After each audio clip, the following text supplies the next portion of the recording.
नमस्कार, स्वागत है आपका फेलर स्टडी मंत्र यूट्यूब चैनल पर। तो साथियों, यूपी लेखपाल परीक्षा 31 जुलाई को संपन्न हुई थी। उसकी उत्तर कुंजी जारी कर दी गई थी आयोग के द्वारा और संशोधित उत्तर कुंजी भी 7 सितंबर को जारी कर दी गई है। ठीक है, अब देखो इसके बाद रिजल्ट का जो है, रिजल्ट के ही आसार लग रहे हैं कि रिजल्ट कब तक आने की संभावना है। संभावना नहीं है, पूरी उम्मीद है कि 15 अक्टूबर तक आपका रिजल्ट लेखपाल को आपको देखने को मिल सकता है। ठीक है साथियों, उसके बाद क्या होगा, उसके बाद डीबी होना है, डॉक्यूमेंट वेरिफिकेशन होना है। तो अब मैं एक अपील है आप सभी लोगों से, मानो तो ठीक है, नहीं तो कोई बात ही नहीं है। जिन अभ्यर्थियों का अन्य किसी भर्ती में, जैसे एनटीपीसी लेवल 6 का डीबी चल रहा है और तुम्हारा नीचे वाली भर्ती जैसे मान लो कि यूपीएसआई का अब मेडिकल शुरू हो रहे हैं इसके, ठीक है, मैं इसका यूपीएसआई का, तो अन्य जैसे पीसीएस का, अगर आपका इनमें भर्तियों में सिलेक्शन हो रखा है तो आप इसका जो लेखपाल का डीबी ना कराएं तो बेहतर रहेगा। रीज़न क्या है, अगर आप जैसे मान लो 8085 जगह हैं, 16,000 बच्चे अभ्यर्थियों को बुलाया, फिर भी क्या है, इसमें दूने अभ्यर्थियों को इसलिए बुलाते हैं कि कुछ अभ्यर्थी छोड़ेंगे ही छोड़ेंगे। ठीक है, लेकिन जिन अभ्यर्थियों का पहले से ही कहीं ना कहीं सिलेक्शन है और वो भी अभ्यर्थी इसमें क्या करा लेते हैं, डॉक्यूमेंट वेरिफिकेशन करा लेते हैं, उनको भी कंसिडर किया जाएगा, उनके नंबर अच्छे होंगे तो इस चक्कर में उसमें क्या होगी, अगर इसमें निकलना चाहे तो लास्ट में वेटिंग लिस्ट निकलेगी। और तुम्हें मालूम है कि वेटिंग लिस्ट से नुकसान होता है। अब जो फ्रेश भर्ती होती है उसी में ये सालों सालों 2-2 साल लगा देते हैं, तो वेटिंग का तो कोई मतलब ही नहीं है और इसकी कोई गारंटी भी नहीं है, वेटिंग लिस्ट आएगी ही आएगी इसकी। ठीक है, तो उनको बड़ा नुकसान हो जाएगा जो बिल्कुल किनारे पे पड़े होंगे।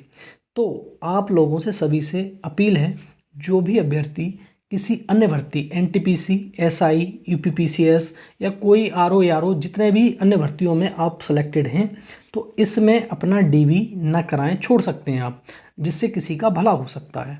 ठीक है साथियों, तो ये आपसे एक अपील है, आप मान सकते हो और नहीं मान सकते हो, आपकी मर्जी है, लेकिन आपसे निवेदन यही है कि उनका अगर तुम छोड़ दोगे तो उनका भला हो जाएगा। जो अभ्यर्थी इसमें बहुत किनारे पर रहेंगे, अगर आप डीबी कराओगे तो आप भी कंसीडर होगे और आप नौकरी तो करोगे ही नहीं इसमें।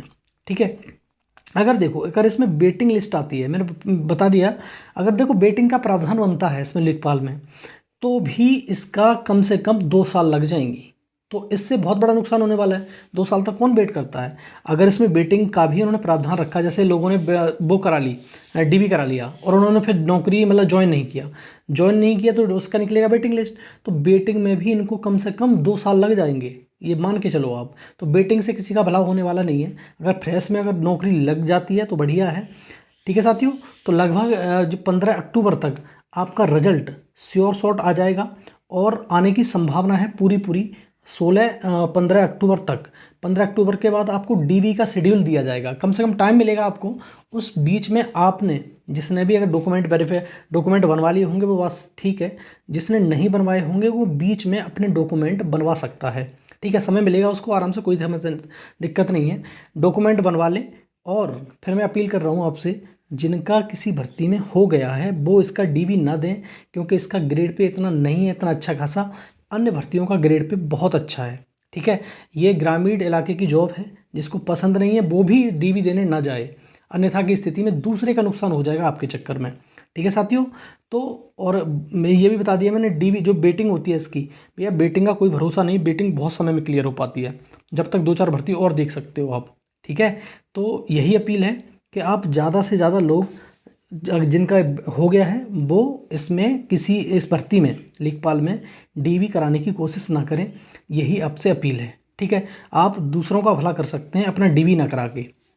ठीक है साथियों, धन्यवाद।